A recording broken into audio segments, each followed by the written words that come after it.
Mesdames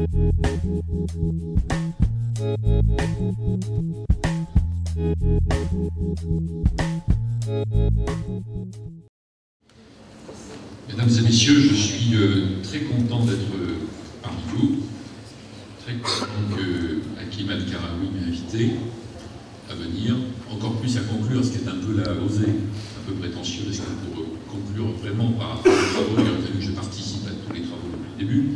Ce n'est pas le cas, mais je vois de quoi vous avez parlé. Et j'avais accepté de toute façon tout de suite, à la fois par amitié pour Hakim El-Karaoui et par intérêt pour sa démarche, et parce que je trouve intéressantes les idées que vous portez sur un terrain qui est déjà assez peuplé d'initiatives variées. Mais justement, je crois que vous avez beaucoup d'atouts pour trouver votre propre chemin. Je ne suis pas totalement naïf sur les histoires de génération. Déjà, quand j'avais 15 ans, je trouvais la majorité de mes copains du lycée sans intérêt. Donc je ne crois pas qu'il y ait des mécanismes de génération, et comme disait un humoriste méchant il y a quelque temps, dans chaque génération, il y a la même proportion d'imbéciles. Mais je crois en revanche que les gens ne vivent pas les mêmes événements selon les époques où ils sont nés, ils ne sont pas marqués par les mêmes choses, ils n'ont pas les mêmes pulsions, les mêmes réactions, les mêmes phobies, les mêmes angoisses, les mêmes attentes. Et donc vous représentez des gens nés dans les années 60-70, vous représentez des gens qui sont de toute façon postérieurs à tout le débat colonisation, décolonisation, et sur notre sujet, c'est un élément très, très important.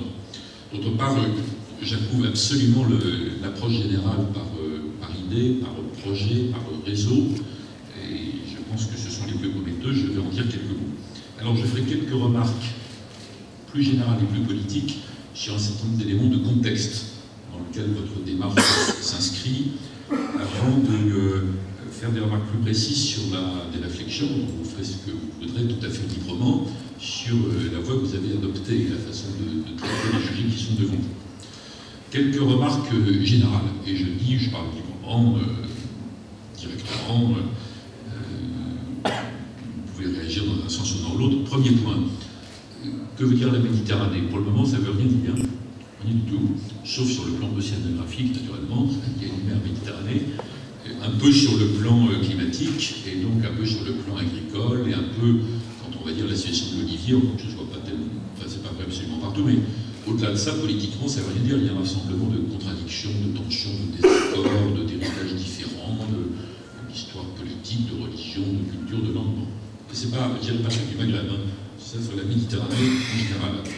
Donc, que l'on dise que c'est un concept politique à construire, oui, mais qu'on ne fasse pas de lien avec les éléments auxquels on se réfère à un passé lointain et la Méditerranée d'aujourd'hui, vous êtes dans la situation tout à fait inverse. Donc tout ce que vous mettez en avant, c'est par volonté, volontarisme, par projet. Ce n'est pas un acquis qui vous est donné. Deuxièmement, clash des civilisations ou pas. Là aussi, je vais peut-être prendre à repose-poil, je pense qu'on est en plein clash, en réalité. Je ne fais pas du tout partie de ceux qui s'indignent de la, entre guillemets, théorie. C'est d'ailleurs une discussion intéressante que j'avais avec le président Chirac, qui me disait, je suis contre cette théorie, je lui disais, c'est pas une théorie, c'est un risque. Il me disait, mais en tout cas, c'est pas un clash de civilisation, c'est un clash d'inculture. Je dis, oui, bien sûr, c'est un clash d'inculture et d'incompréhension, mais ça revient au même. Si on prend les enquêtes mondiales de l'organisme américain tout à fait respecté, Pew, vous savez, le PIEW, qui fait des analyses d'opinion dans de grands pays mondiaux, les dernières enquêtes montrent que l'immense majorité des Arabes et des musulmans ont une image détestable des Occidentaux, et des Israéliens et des Juifs, naturellement, on prend des choses par leur nom, et que l'immense majorité des Occidentaux ont une vision épouvantable du monde arabo-musulman, au prix de simplification dont tout le monde connaît la bêtise et le schématisme. Mais elles sont là.